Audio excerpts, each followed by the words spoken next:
Hey guys, welcome to government jobs Gyan YouTube channel. Guys, आज की इस वीडियो में हम बात करेंगे आईबीपीएस पीओएमटी के new recruitment notification online form apply process के बारे में। जी हाँ दोस्तों, institute of banking personal selection IBPS ने यहाँ पर पीओएमटी 16 रिक्रूटमेंट 2026 के तहत 6715 खाली पदों को भरने के लिए नोटिफिकेशन रिलीज कर दिया है। कैसे आप इस भर्ती में पार्टिसिपेट करने के लिए अपने फॉर्म अप्लाई कर सकते हो बिना कोई मिस्टेक किए हुए, इसकी पूरी जानकारी हम आपको स्टेप बाय स्टेप रजिस्ट्रेशन से लेकर प्रिंट तक इस वीडियो में देंगे। बस आपको इस वीडियो को स्किप के बिना शुरू से लेकर एंड तक देखना है। उसके बाद वीडियो पसंद आए तो इसे लाइक और शेयर कर दें। चैनल पर नए हो तो इसे सब्सक्राइब कर लें। साथ ही साथ आपको अपना फॉर्म अप्लाई करते हुए जो जो भी प्रॉब्लम फेस हो रही है उन सभी का हल आपको इस वीडियो में मिल जाएगा। कैसे यहाँ पर आपको अपना फोटो और सिग्नेचर अपलोड करने हैं, लाइव फोटो आपको कैसे कैप्चर करना है, अपने डॉक्यूमेंट्स आपको कैसे अपलोड करने हैं, कितने केबी में और किस फॉर्मेट में आपको अपलोड करने हैं, सभी जानकारी आपको इस वीडियो में दी जाएगी। बस आपको एंड तक हमारे साथ इस वीडियो में बने रहना है। तो बिना कोई वक्त गंवाए चलिए शुरू करते हैं। आपको इस वीडियो के डिस्क्रिप्शन बॉक्स में हमारी वेबसाइट ind-sarkari-naukri.in के इस पेज का लिंक मिल जाएगा। यहाँ पर आपको इस भर्ती के रिगार्डिंग सभी डिटेल्स प्रोवाइड कर दी गई है। Institute of banking personal selection IBPS ने पीओ प्रोबेशनरी ऑफिसर और मैनेजमेंट ट्रेनी एमटी यानी कि पीओएमटी 16 के लिए नोटिफिकेशन रिलीज कर दिया है, जिसके तहत यहां पर 6715 खाली पदों को भरा जाएगा। आप 1 जुलाई 2026 से 21 जुलाई 2026 तक अपने फॉर्म अप्लाई कर सकते हो। फीस पेमेंट की लास्ट डेट भी 21 जुलाई 2026 है। प्री एग्जाम आपका अगस्त 2026 माह में कंडक्ट होगा और मेन एग्जाम आपका अक्टूबर 2026 माह में कंडक्ट होने जा रहा है। आकर्षक सैलरी पैकेज यहां पर आपको प्रोवाइड कराया जाएगा। बैचलर डिग्री धारक कैंडिडेट अप्लाई कर सकते हैं जिन्होंने अपनी ग्रेजुएट डिग्री किसी भी वेल रिकॉग्नाइज्ड यूनिवर्सिटी से किसी भी रिलेवेंट डिसिप्लिन के अंतर्गत कर रखी हो, वो कैंडिडेट एलिजिबल है, अप्लाई कर सकते हैं। 20 से 30 साल आपकी आयु सीमा रखी गई है। General OBC EWS category candidate के लिए 850 रुपये एप्लीकेशन फीस है। एससी एसटी पीएच कैंडिडेट के लिए मात्र 175 रुपये एप्लीकेशन फीस है। यहाँ पर फीस का अमाउंट आप ऑनलाइन मोड से जमा करा सकते हो, debit card, credit card, net banking या फिर यूपीआई के माध्यम से। सिलेक्शन आपका online pre exam, online main exam, common interview और प्रोविजनल अलॉटमेंट के आधार पर होगा। आप ऑल इंडिया से ऑनलाइन मोड में अप्लाई कर सकते हो। उसके लिए आपको इस पेज को नीचे स्क्रॉल करना है, इंपोर्टेंट लिंक सेक्शन में आना है, ऑफिशियल नोटिफिकेशन पीडीएफ लिंक पर क्लिक करके इस भर्ती के नोटिफिकेशन को ओपन कर लेना है और इसमें से आपको पूरी डिटेल रीड कर लेनी है। यहाँ पर आपको आईबीपीएस पीओएमटी 16 रिक्रूटमेंट 2026 की भर्ती के बारे में सभी जानकारी प्रोवाइड कर दी गई है, जैसे कि किन किन बैच के अंतर्गत ये भर्ती होने जा रही है, कितनी नंबर ऑफ वैकेंसीज है, कैसे आप अप्लाई कर सकते हो, कब से कब तक आप अप्लाई कर सकते हो, क्या पोस्ट के नाम है जिनके लिए यहाँ पर ये वैकेंसी निकली है। सभी जानकारी आपको इस नोटिफिकेशन में दे दी गई है। आप सभी डिटेल्स यहाँ से रीड करें, उसके बाद अपने फॉर्म अप्लाई कर लें।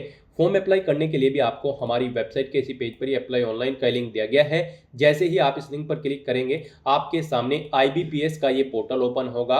गाइस, यहाँ पर अगर आपने पहले से रजिस्ट्रेशन कर रखा है तो आपको login for already registered candidate की स्टेप पर क्लिक करना है।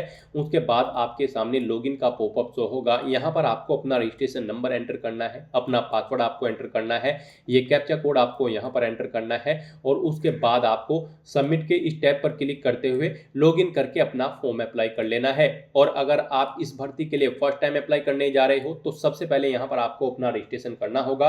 उसके लिए आपको click here for new registration की टैब दी गई है, आप इस पर क्लिक करें। आपके सामने यहाँ पर रजिस्ट्रेशन का फॉर्म ओपन हो जाएगा। इसमें आपको अपनी बेसिक इन्फॉर्मेशन प्रोवाइड करते हुए अपना रजिस्ट्रेशन करना है। सबसे पहले यहाँ पर आपको अपना फर्स्ट नेम एंटर करना है, उसे एक बार फिर से एंटर करके कंफर्म कर लेना है। फिर अगर आपका मिडिल नेम और लास्ट नेम है तो वो यहाँ पर आप एंटर कर दें, नहीं है तो इन कॉलम्स को आप खाली छोड़ सकते हैं। उसके बाद यहाँ पर आपको आपका फुल नेम शो कर दिया जाएगा। जो नेम यहाँ पर आप प्रोवाइड कराएंगे उसके अकॉर्डिंग यहाँ पर आपको आपका फुल नेम शो कर दिया जाएगा। अगर यहाँ पर आपका मिडिल नेम है तो फिर आप इस चेकबॉक्स को भी ओके कर देंगे। इस तरह से यहाँ पर आपको अपना नेम एंटर करना है। उसके बाद आपसे पूछा गया है कि क्या आपने कभी अपना नाम चेंज किया है, अगर किया है तो आप यस करेंगे और वो चेंज नेम यहाँ पर आप देंगे। नहीं किया है कभी चेंज तो आप यहाँ पर नो ऑप्शन सेलेक्ट कर लेंगे। उसके बाद गाइस, यहाँ पर आपको अपना मोबाइल नंबर एंटर करना है। फिर यहाँ पर उसे एक बार फिर से एंटर करके आपको कंफर्म कर लेना है। कोई अल्टरनेट मोबाइल नंबर है तो वो यहाँ पर आप एंटर कर सकते हैं, नहीं है तो इस कॉलम को आप खाली छोड़ सकते हैं। उसके बाद यहाँ पर आपसे पूछा गया है आपने जो मोबाइल नंबर प्रोवाइड कराया है वो आपका अपना है या फिर पेरेंट्स का है। आप अपने अकॉर्डिंग यहाँ पर ऑप्शन सेलेक्ट करेंगे। उसके बाद यहाँ पर आपको अपनी ईमेल आईडी के शुरू के कैरेक्टर एंटर करने हैं और सेकंड कॉलम में से आपको डोमेन नेम सेलेक्ट कर लेना है जिस पर आपकी ईमेल आईडी है। फिर यहाँ पर आपको अपनी कंप्लीट ईमेल आईडी टाइप करनी है। उसके बाद आपको ये कैप्चा कोड यहाँ पर एंटर करना है और फिर सेव एंड नेक्स्ट के इस ऑप्शन पर क्लिक करना है। फिर यहाँ पर आपको अपना मोबाइल नंबर और ईमेल आईडी वेरीफाई करने हैं। उसके लिए गाइज आपको यहाँ पर ये कैप्चा कोड इस बॉक्स में एंटर करना है और फिर आपको मोबाइल नंबर के सामने सेंड ओटीपी के ऑप्शन पर क्लिक करना है। उसके बाद आपके मोबाइल नंबर पर एक ओटीपी आएगा, वो ओटीपी आपको यहाँ पर एंटर करके अपना मोबाइल नंबर वेरीफाई कर लेना है। फिर ऐसे ही यहाँ पर आपको ये कैप्चा कोड इस बॉक्स में एंटर करना होगा और फिर ईमेल आईडी के सामने सेंड ओटीपी के ऑप्शन पर क्लिक करना होगा। फिर आपकी ईमेल आईडी पर एक ओटीपी आएगा, वो ओटीपी भी आपको यहाँ पर एंटर करके अपनी ईमेल आईडी भी वेरीफाई कर लेनी है। इस तरह से यहाँ पर आपको अपना मोबाइल नंबर और ईमेल आईडी का वेरिफिकेशन कर लेना है और उसके बाद फिर आपको नेक्स्ट के इस ऑप्शन पर क्लिक करना है। इस तरह से यहाँ पर आपका रजिस्ट्रेशन सक्सेसफुली कंप्लीट हो चुका है। आपको यहाँ पर ऊपर आपका एक रजिस्ट्रेशन नंबर और पासवर्ड प्रोवाइड कर दिए गए हैं। ये रजिस्ट्रेशन नंबर और पासवर्ड आपके रजिस्टर्ड मोबाइल नंबर और ईमेल आईडी पर भी सबमिट कर दिए गए हैं। आपको इन्हें केयरफुली नोट डाउन करके रख लेना है फ्यूचर यूज के लिए। और गाइस यहाँ पर अब आपको अपना पासपोर्ट साइज फोटो अपलोड करना है। उसके बाद आपको अपना लाइव फोटो कैप्चर करना है और फिर आपको यहाँ पर अपने सिग्नेचर अपलोड करने हैं। तो यहाँ पर अपना फोटो अपलोड करने के लिए आपको और सिग्नेचर अपलोड करने के लिए गाइडलाइन दी गई है। आपको यहाँ पर guideline for scanning the photograph and signature के इस लिंक पर क्लिक करना है। उसके बाद आपके सामने ये पीडीएफ ओपन हो जाएगी। यहाँ पर आपका जो पासपोर्ट साइज फोटो अपलोड होगा उसकी डायमेंशन 4.5 सेंटीमीटर इंटू 3.5 सेंटीमीटर होनी चाहिए और यहाँ पर आपकी फाइल का साइज 20 KB से 50 KB के बीच में होना चाहिए। ये यहाँ पर जेपीजी या फिर जेपीईजी फॉर्मेट में होनी चाहिए। उसके बाद आपको अपना लाइव फोटो कैप्चर करना है। इसके लिए भी आपको गाइडलाइन दी गई है कैसे आपको अपना लाइव फोटो कैप्चर करना है। फिर आपको यहाँ पर अपने सिग्नेचर अपलोड करने हैं। सिग्नेचर की डायमेंशन आपकी 140 इंटू 60 पिक्सल होनी चाहिए। 10 KB से 20 KB के बीच में फाइल का साइज होना चाहिए। कैपिटल लेटर्स में आपके सिग्नेचर नहीं होने चाहिए। ये जेपीजी या फिर जेपीईजी फॉर्मेट में आपकी फाइल होनी चाहिए। तो यहाँ पर आपको अपना पासपोर्ट साइज फोटो अपलोड करने के लिए ब्राउज के इस ऑप्शन पर क्लिक करना है, फाइल को सिलेक्ट कर लेना है और अपना passport size recent colour photo यहाँ पर आपको अपलोड कर देना है। उसके बाद आपको I confirm that this is my recent not more than 6 month old photograph, इस चेकबॉक्स को आपको ओके करना है। उसके बाद यहाँ पर आपको अपना लाइव फोटो कैप्चर करना है।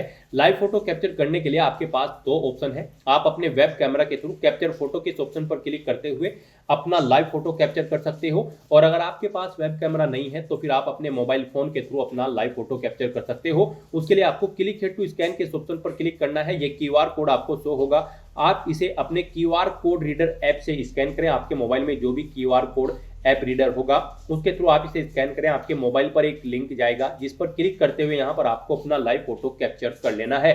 फोटो कैप्चर करते समय आपको कुछ चीजों का ध्यान रखना है। जब आप अपना फोटो कैप्चर करेंगे उस स्थान पर प्रॉपर वे में लाइट होनी चाहिए जिस स्थान पर आप अपना फोटो कैप्चर कर रहे हैं। सिंपल प्लेन बैकग्राउंड आपका होना चाहिए। आपको अपने चेहरे पर कोई चश्मा वगैरह नहीं लगाना है, सर पर कोई टोपी नहीं पहननी है और कानों में ईयरफोन्स वगैरह नहीं लगाने हैं। तो इन चीजों का ध्यान रखते हुए यहाँ पर आपको बिल्कुल सीधा फॉरवर्ड देखते हुए अपना लाइव फोटो कैप्चर कर लेना है। लाइव फोटो कैप्चर करने के बाद आपको इस चेकबॉक्स को ओके करना है। उसके बाद यहाँ पर आपको अपने सिग्नेचर अपलोड करने हैं। सिग्नेचर अपलोड करने के लिए भी आपको ब्राउज के इस ऑप्शन पर क्लिक करना है, फाइल को सिलेक्ट कर लेना है और अपने सिग्नेचर यहाँ पर आपको अपलोड कर देने हैं। उसके बाद आपको यहाँ पर इस चेकबॉक्स को ओके करना है। इस तरह से अपने फोटो सिग्नेचर अपलोड करने के बाद फिर आपको यहाँ पर नेक्स्ट के इस ऑप्शन पर क्लिक करना है। फिर यहाँ पर आपको अपनी कुछ और बेसिक डिटेल्स प्रोवाइड करनी है। यहाँ पर सबसे पहले आपको अपनी कैटेगरी सिलेक्ट करनी है। आप जिस कैटेगरी से बिलोंग करते हैं, general, EWS, SC, ST, OBC, आप अपने अकॉर्डिंग यहाँ पर ऑप्शन सेलेक्ट करें। उसके बाद यहाँ पर आपसे पूछा गया कि क्या आप पीडब्ल्यूबीडी कैंडिडेट हैं और आपकी डिसेबिलिटी 40% से अबव है। अगर है तो आप यस करेंगे, अपनी डिसेबिलिटी का टाइप सेलेक्ट करेंगे और फिर आप यहाँ पर अपनी डिसेबिलिटी का सब टाइप सेलेक्ट करेंगे। इस तरह से यहाँ पर आपको अपनी डिसेबिलिटी की डिटेल देनी होगी और अगर आप यहाँ पर डिसेबल्ड कैंडिडेट नहीं है तो आप सिंपली नो ऑप्शन सेलेक्ट कर लेंगे। फिर आपको ये आगे की डिटेल नहीं देनी है, इन कॉलम्स को डिसेबल्ड कर दिया जाएगा। उसके बाद यहाँ पर ये भी आपको आपकी PWBD अगर आप कैंडिडेट होंगे तो ये डिटेल आपको देनी होगी, अगर नहीं होंगे तो फिर आपको ये डिटेल यहाँ पर डिसेबल्ड कर दी जाएगी। उसके बाद आपसे पूछा गया है कि क्या आप person with specified disability covered करना चाहते हैं under the definition of section 2S के। अगर चाहते हैं तो यस करें और फिर उसकी डिटेल दें, नहीं चाहते हैं तो नो ऑप्शन सेलेक्ट कर लें। उसके बाद आपसे पूछा गया है कि क्या आपको यहाँ पर एक्सपीरियंस है किसी गवर्नमेंट या फिर सेमी गवर्नमेंट या फिर पब्लिक सेक्टर ऑर्गेनाइजेशन में। अगर है तो आप यहाँ पर यस करेंगे, नहीं है आपको कोई एक्सपीरियंस तो आप सिंपली नो ऑप्शन सेलेक्ट करेंगे। उसके बाद आपसे पूछा गया है कि क्या आप एक सर्विसमैन कैंडिडेट हैं। अगर है तो आप यस करें और अपनी सर्विस की डिटेल यहाँ पर प्रोवाइड कराएं, जैसे कि कितने मंथ्स की आपने सर्विस की है, डेट यहाँ पर सेलेक्ट करें, मंथ, ईयर। इस तरह से यहाँ पर आपको अपनी सर्विस की डिटेल देनी होगी। और अगर आप एक सर्विसमैन नहीं है तो आप सिंपली नो ऑप्शन सेलेक्ट कर लेंगे, फिर ये डिटेल आपको डिसेबल्ड कर दी जाएगी, ये आपको डिटेल नहीं देनी होगी। उसके बाद आपसे पूछा गया है कि क्या आप माइनॉरिटी कम्युनिटी से बिलोंग करते हैं। अगर करते हैं तो यस करेंगे और अपनी कम्युनिटी सेलेक्ट करेंगे, रिलीजन सेलेक्ट करेंगे, आप जिस माइनॉरिटी कम्युनिटी से बिलोंग करते हैं। नहीं करते हैं तो आप नो ऑप्शन सेलेक्ट कर लेंगे और फिर यहाँ पर आपको अपना रिलीजन सेलेक्ट कर लेना है। उसके बाद यहाँ पर आपसे पूछा गया है कि क्या आप इससे पहले भी IBPS CWE CRP के एग्जाम POMT में पार्टिसिपेट किए हैं। इससे पहले जो एग्जाम हुए हैं IBPS POMT के, जैसे कि 1 2 3 4 5 6 7 8 9 10 जो एग्जाम हुए हैं, उनमें से आपने किसी में पार्टिसिपेट किया है। अगर किया है तो आप यस करेंगे और फिर यहाँ पर बताएंगे कितनी बार आपने यहाँ पर IBPS POMT के एग्जाम में इससे पहले पार्टिसिपेट किया है। 1 2 3 कितनी बार आपने पार्टिसिपेट किया है और कौन कौन से एग्जाम में आपने पार्टिसिपेट किया है, उस एग्जाम का नाम यहाँ पर आप सिलेक्ट कर लेंगे। और अगर आपने इससे पहले IBPS POMT के किसी भी एग्जाम में पार्टिसिपेट नहीं किया है तो आप सिंपली नो ऑप्शन सेलेक्ट कर लेंगे। उसके बाद यहाँ पर आपको अपनी अप्रेंटिसशिप की डिटेल प्रोवाइड करनी है। आपने यहाँ पर अप्रेंटिसशिप की ट्रेनिंग ले रखी है किसी पब्लिक सेक्टर बैंक या फिर स्टेट बैंक ऑफ इंडिया या फिर BFSI सेक्टर में। अगर ले रखी है तो आप यस करेंगे और फिर यहाँ पर बताएंगे किस बैंक या फिर BFSI सेक्टर में आपने ट्रेनिंग ली है, कितने पीरियड से कितने पीरियड तक आपने ट्रेनिंग ली है। यहाँ पर फिर आपको अपनी HRMS ID एंटर करनी होगी और आपने क्या यहाँ पर NATS के पोर्टल पर अपना रजिस्ट्रेशन कर रखा है। अगर कर रखा है तो आप यस करेंगे और फिर यहाँ पर आप अपना NATS का जो नंबर है वो यहाँ पर आप एंटर कर देंगे। और गाइज अगर आपने अप्रेंटिसशिप की ट्रेनिंग नहीं ले रखी है तो आपको सिंपली यहाँ पर नो ऑप्शन सेलेक्ट कर लेना है और फिर आपको ये डिटेल नहीं देनी होगी, बस आपको बताना होगा कि क्या आपने NATS के पोर्टल पर अपना रजिस्ट्रेशन कर रखा है। अगर कर रखा होगा तो आप यहाँ पर यस ऑप्शन सेलेक्ट करेंगे, अपना NATS का रजिस्ट्रेशन नंबर यहाँ पर एंटर करेंगे। और अगर आपने इस पर भी अपना रजिस्ट्रेशन नहीं कर रखा है तो आप सिंपली यहाँ पर नो ऑप्शन सेलेक्ट कर लेंगे, फिर आपको अपना रजिस्ट्रेशन नंबर नहीं देना होगा। उसके बाद यहाँ पर आपको अपनी नेशनलिटी सेलेक्ट कर लेनी है। फिर यहाँ पर आपको अपने एग्जाम सेंटर सेलेक्ट करने हैं। पहले यहाँ पर आप स्टेट सेलेक्ट करें, उसके बाद यहाँ पर आपको स्टेट कोड ऑटोमेटिकली आपके स्टेट के अकॉर्डिंग फेच करके शो कर दिया जाएगा। फिर यहाँ पर आपको अपने प्री एग्जाम सेंटर सेलेक्ट करने हैं। 2 एग्जाम सेंटर यहाँ पर आपको प्री एग्जाम के लिए सिलेक्ट कर लेने हैं। उसके बाद आपको अपने मेन एग्जाम के लिए एग्जाम सेंटर सेलेक्ट कर लेने हैं। इनके लिए भी आपको 2 चॉइसेस दी गई है, आप 2 मेन एग्जामिनेशन सेंटर सेलेक्ट करें। उसके बाद यहाँ पर आपको इस चेकबॉक्स को ओके करना है और अपनी ID की डिटेल यहाँ पर प्रोवाइड करनी है। यहाँ पर आप एग्जाम टाइम के दौरान कौन सी ID शो करेंगे वो यहाँ पर आप सिलेक्ट करें, उसका नंबर यहाँ पर आप एंटर कर दें। फिर आपको अपनी कुछ और पर्सनल डिटेल देनी है। यहाँ पर आपको अपनी डेट ऑफ बर्थ सेलेक्ट करनी है, पहले डे फिर मंथ और फिर ईयर। उसके बाद यहाँ पर आपको अपना जेंडर सेलेक्ट कर लेना है, मेल फीमेल या फिर ट्रांसजेंडर।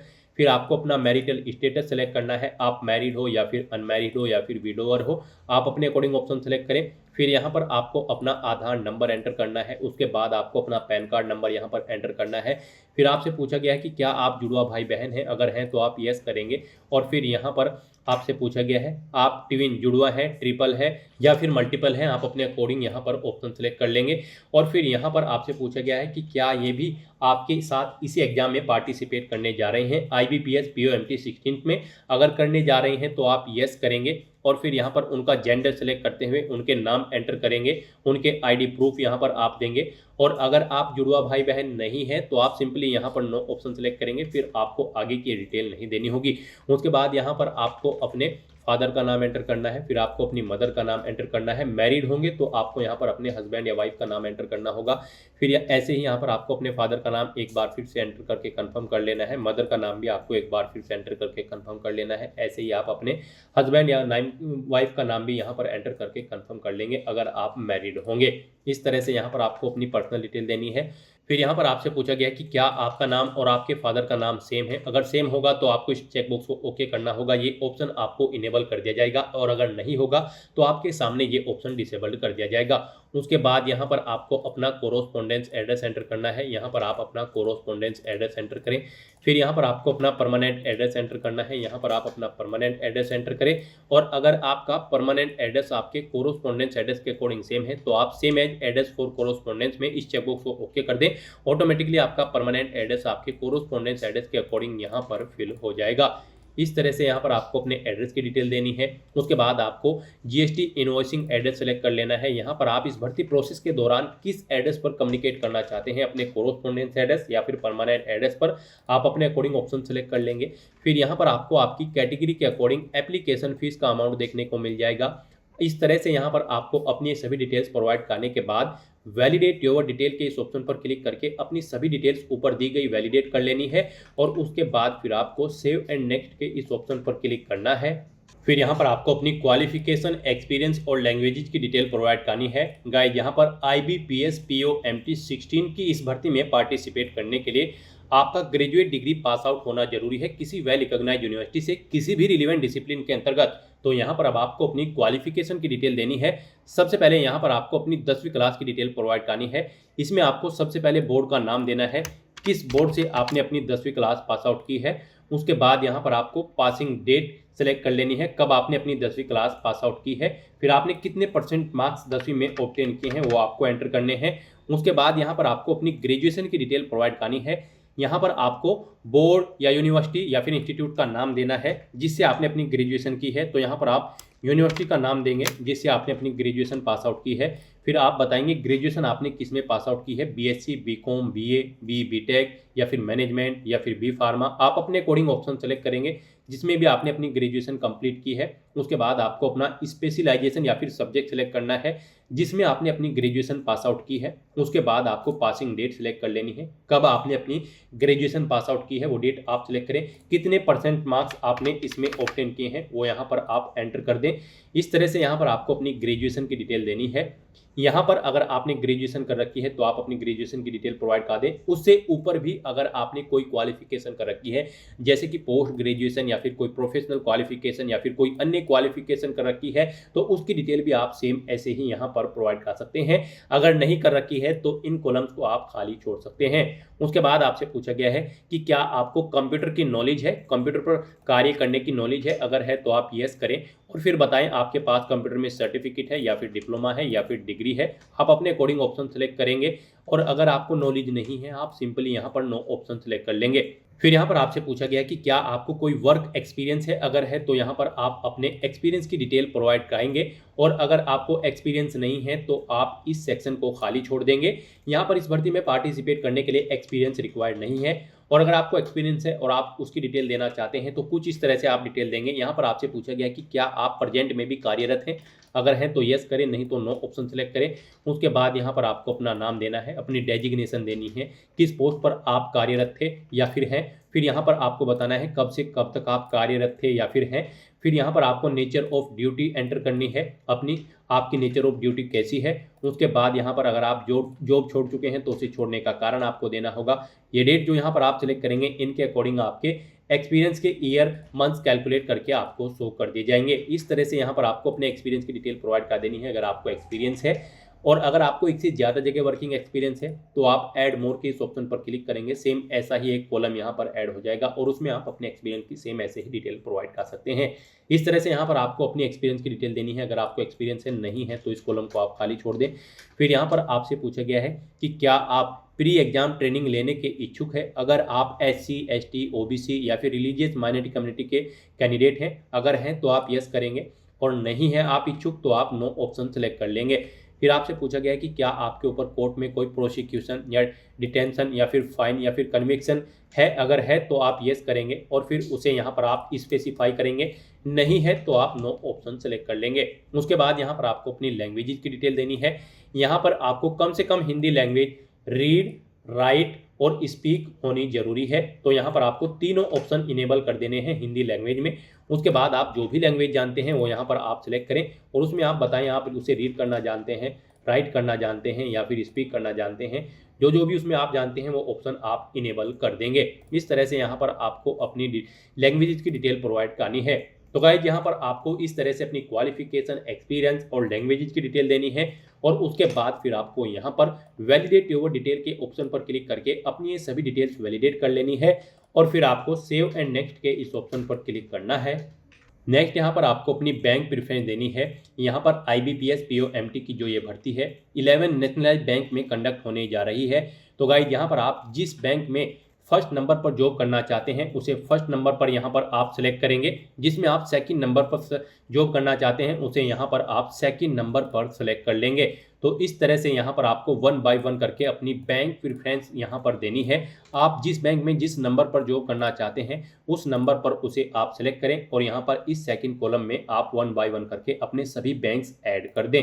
इस तरह से यहाँ पर आपको अपनी बैंक प्रेफरेंस देनी है। उसके बाद फिर आपको यहाँ पर वैलिडेट योर डिटेल के इस ऑप्शन पर क्लिक करते हुए अपनी डिटेल वैलिडेट कर लेनी है और फिर गाइज आपको यहाँ पर सेव एंड नेक्स्ट के इस ऑप्शन पर क्लिक करना है। नेक्स्ट यहाँ पर आपने पीछे अब तक जो अपने एप्लीकेशन फॉर्म में डिटेल प्रोवाइड कराई है उसका पूरा प्रीव्यू आपको शो कर दिया गया है। आपको सभी डिटेल्स केयरफुली चेकआउट करनी है। इस पेज को नीचे स्क्रॉल करना है, डिक्लेरेशन सेक्शन में इन डिटेल्स को रीड आउट कर लेना है, आई एग्री के इस चेकबॉक्स को ओके करना है। यहाँ पर आपका नाम सेम है अगर आपके आईडी प्रूफ के अकॉर्डिंग, यानी कि आपके आईडी प्रूफ में जो आपका नाम है क्या वही नाम यहाँ पर आपने फिल किया है, तो आप इस चेकबॉक्स को ओके करेंगे और अगर चेंजेज है तो फिर आप इस सेकंड चेकबॉक्स को ओके कर लेंगे। इस तरह से यहाँ पर आपको अपनी डिटेल देनी है और आपकी अगर यहाँ पर एप्लीकेशन फॉर्म में जो आपने डिटेल अब तक प्रोवाइड कराई है कोई मिस्टेक है तो आप बैक बटन पर क्लिक करके एडिट कर सकते हैं और अगर सभी चीज़ें ओके हैं तो बस गाइड आपको अब यहाँ पर कंप्लीट रजिस्ट्रेशन के इस ऑप्शन पर क्लिक करना है।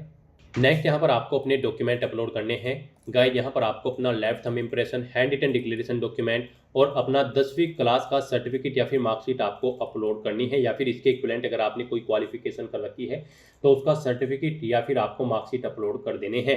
इनके लिए भी आपको गाइडलाइन दी गई है। आपको यहाँ पर गाइडलाइन फॉर डॉक्यूमेंट अपलोड के इस लिंक पर क्लिक करना है। उसके बाद आपके सामने ये PDF ओपन होगी, यहाँ से आप चेकआउट कर सकते हो। आपका जो लेफ्ट थंब इम्प्रेशन है वो यहाँ पर उसकी डायमेंशन 240 × 240 पिक्सल होनी चाहिए। JPG या फिर JPEG फॉर्मेट में आपका ये डॉक्यूमेंट होना चाहिए। 20 KB से 50 KB के बीच में इस डॉक्यूमेंट का साइज होना चाहिए, फाइल का साइज होना चाहिए। और जो आप अपना handwritten declaration document upload करेंगे वो भी यहाँ पर JPG या फिर JPEG फॉर्मेट में होना चाहिए। डायमेंशन उसकी 800 × 400 पिक्सल होनी चाहिए। यहाँ पर फाइल का साइज 50 KB से 100 KB के बीच में होना चाहिए। यहाँ पर आपको इंग्लिश में अपना ये डॉक्यूमेंट रेडी करना है। इंग्लिश लैंग्वेज में आपको अपना हैंड रिटन डिक्लेरेशन बनाना है। कैपिटल लेटर्स उसमें नहीं होने चाहिए। कुछ इस फॉर्मेट में यहाँ पर आपको अपना ये डॉक्यूमेंट रेडी करना है। उसके बाद यहाँ पर आपके जो 10वीं क्लास का सर्टिफिकेट या फिर इसके इक्विवेलेंट सर्टिफिकेट या फिर मार्कशीट अपलोड होंगे वो यहाँ पर आपके PDF फॉर्मेट में होने चाहिए। 500 KB से कम उनका फाइल का साइज होना चाहिए। तो यहाँ पर अपने इन डॉक्यूमेंट्स को अपलोड करने के लिए गाइड आपको चूज फाइल के ऑप्शंस पर क्लिक करना है, फाइल को सिलेक्ट कर लेना है और 1 बाय 1 करके आपको अपना left thumb impression, handwritten declaration document और 10वीं क्लास का सर्टिफिकेट या फिर मार्कशीट आपको अपलोड कर देने हैं। उसके बाद आपको इस चेकबॉक्स को ओके करना है कि आपने ये डॉक्यूमेंट अपलोड कर दिए हैं और ये वैलिड है। फिर यहाँ पर आपसे पूछा गया है कि क्या आप अपना नाम, date of birth, mobile number, gender, Aadhaar number, SSC यानी कि 10वीं या फिर ग्रेजुएशन की डिटेल अपने डिजी लॉकर अकाउंट से फैच करके यहाँ पर प्रोवाइड करना चाहते हैं। अगर चाहते हैं तो आप येस के इस ऑप्शन पर क्लिक करेंगे और अपने डिजी लॉकर अकाउंट की प्रोसेस यहाँ पर कंप्लीट करते हुए अपनी डिटेल प्रोवाइड कर देंगे। और अगर नहीं चाहते हैं आप इसके थ्रू फैच करना तो फिर यहाँ पर आप नो ऑप्शन पर क्लिक करेंगे। उसके बाद आप ये कैप्चा कोड यहाँ पर एंटर करेंगे और फिर गाइड सेव एंड नेक्स्ट के इस ऑप्शन पर क्लिक कर देंगे। फिर यहाँ पर आपको अपना फीस पेमेंट करना है। गाइड यहाँ पर जनरल OBC EWS के लिए 850 रुपये एप्लीकेशन फीस है और SC ST PH कैंडिडेट के लिए 175 रुपये एप्लीकेशन फीस यहाँ पर तय की गई है। आपको आपकी कैटेगरी के अकॉर्डिंग यहाँ पर एप्लीकेशन फीस का अमाउंट देखने को मिल जाएगा। अगर आप यहाँ पर अपने एप्लीकेशन फॉर्म का प्रिंट आउट लेना चाहते हैं तो एप्लीकेशन प्रिंट के ऑप्शन पर क्लिक करके आप अपने फॉर्म का यहाँ से प्रिंट आउट भी ले सकते हैं। और गाइड यहाँ पर अब आपको अपना फीस पेमेंट करने के लिए बिल डेस्क या फिर CC एवेन्यू किसी एक का यूज करते हुए फीस पेमेंट करना है। तो यहाँ पर आप अपनी चॉइस के अकॉर्डिंग कोई भी ऑप्शन सेलेक्ट करें। बिल डेस्क यहाँ पर आपके लिए बेस्ट ऑप्शन रहेगा। आप बिल डेस्क के इस ऑप्शन पर क्लिक करें। उसके बाद आप ये कैप्चा कोड यहाँ पर एंटर करें और फिर गाइड आप यहाँ पर सबमिट के इस ऑप्शन पर क्लिक कर दें। फिर आपके सामने फीस पेमेंट का ये इंटरफेस ओपन होगा। गाइस यहाँ पर फीस पेमेंट करने के लिए आपके पास मल्टीपल ऑप्शन है। आप debit card, credit card, net banking, UPI या फिर वॉलेट के माध्यम से अपना फीस पेमेंट कर सकते हो। यहाँ पर आपके लिए सबसे बेस्ट और इजी ऑप्शन यूपीआई का रहेगा। तो आप यूपीआई के इस ऑप्शन पर क्लिक करें। उसके बाद आपको यहाँ पर शो क्यूआर के इस ऑप्शन पर क्लिक करना है। ये क्यूआर कोड आपको शो होगा, आप इसे अपने यूपीआई से स्कैन करें और अपना फीस पेमेंट कर दें। सक्सेसफुली फीस पेमेंट करते ही यहाँ पर आपके एप्लीकेशन फॉर्म की सभी टास्क कंप्लीट हो जाएगी, आपका फॉर्म सबमिट हो जाएगा। फिर आपको अपने फॉर्म का एक हार्ड कॉपी या फिर सॉफ्ट कॉपी प्रिंट आउट ले लेना है फ्यूचर यूज के लिए, फ्यूचर रेफरेंस के लिए। तो दोस्तों ऐसे आप IBPS PO MT 16 की इस भर्ती के लिए अपने फॉर्म अप्लाई कर सकते हो बिना कोई मिस्टेक किए हुए। आज की इस वीडियो में बस इतना ही। आई होप ये वीडियो आपको पसंद आई होगी। अगर पसंद आई हो तो इसे लाइक और शेयर करें, चैनल पर नए हो तो इसे सब्सक्राइब कर लें। Thanks for watching.